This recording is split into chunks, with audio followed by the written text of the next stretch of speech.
तो चलिए, आज हम एक ऐसी कहानी की गहराई में उतरते हैं जो सदियों से पीढ़ी दर पीढ़ी हमें प्रेरणा देती आई है।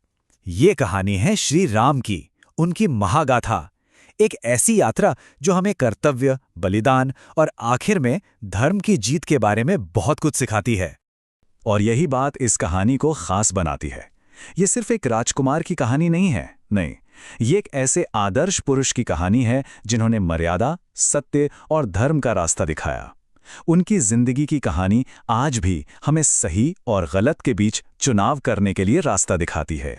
तो हमारी कहानी शुरू होती है पावन नगरी अयोध्या से। सोचिए, राजा दशरथ और रानी कौशल्या का महल और उनके घर एक दिव्य बालक का जन्म होता है। पूरे राज्य में मानो खुशी की लहर दौड़ जाती है। श्री राम का जन्म, देखिए, ये कोई आम घटना नहीं थी। ये अवतार की धारणा का सबसे बड़ा उदाहरण है। अवतार मतलब जब कोई देवता किसी खास मकसद से धरती पर जन्म लेते हैं। और इस कहानी में खुद भगवान विष्णु ने धर्म की स्थापना के लिए श्री राम के रूप में अवतार लिया था। तो चलिए अब आगे बढ़ते हैं और श्री राम के शुरुआती जीवन को देखते हैं। यहीं पर उनकी वीरता की पहली परीक्षा हुई और यहीं उनके महान भविष्य की नींव पड़ी। तो होता यह है कि गुरु विश्वामित्र के मार्गदर्शन में श्री राम सबसे पहले राक्षसी ताड़का का वध करते हैं।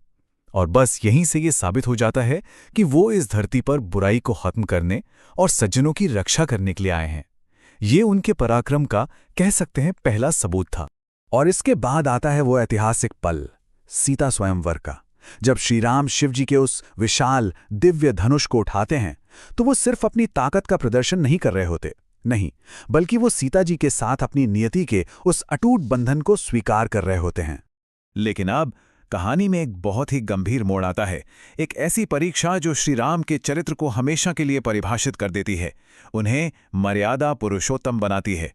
ये थी उनके कर्तव्य की सबसे बड़ी, सबसे कठिन कसौटी।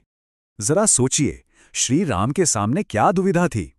एक तरफ अयोध्या का राज सिंहासन, सत्ता, समृद्धि, सब कुछ, और दूसरी तरफ अपने पिता को दिया हुआ एक वचन। और उन्होंने क्या चुना?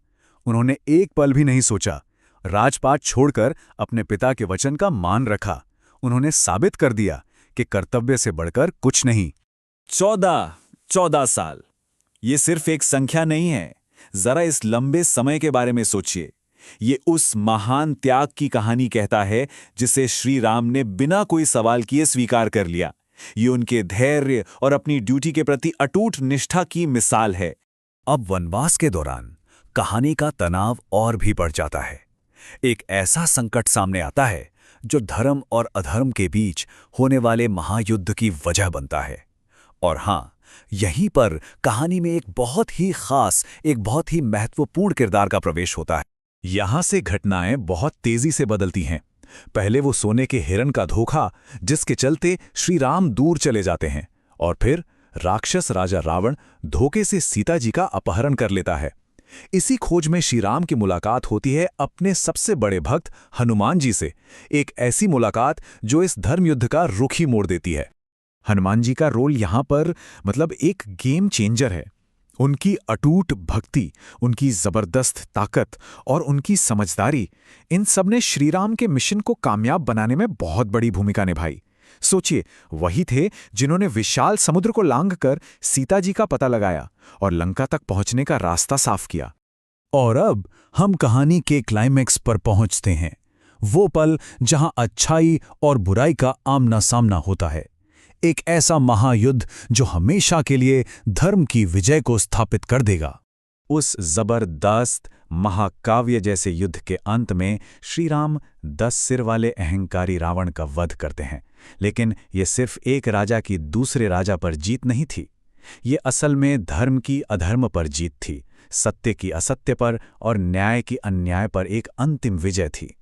तो युद्ध खत्म होता है और इसके साथ ही कहानी एक बहुत ही शांत और जीत वाले दौर में दाखिल होती है। श्री राम अयोध्या लौटते हैं और एक आदर्श राज्य की, एक आदर्श शासन की शुरुआत होती है।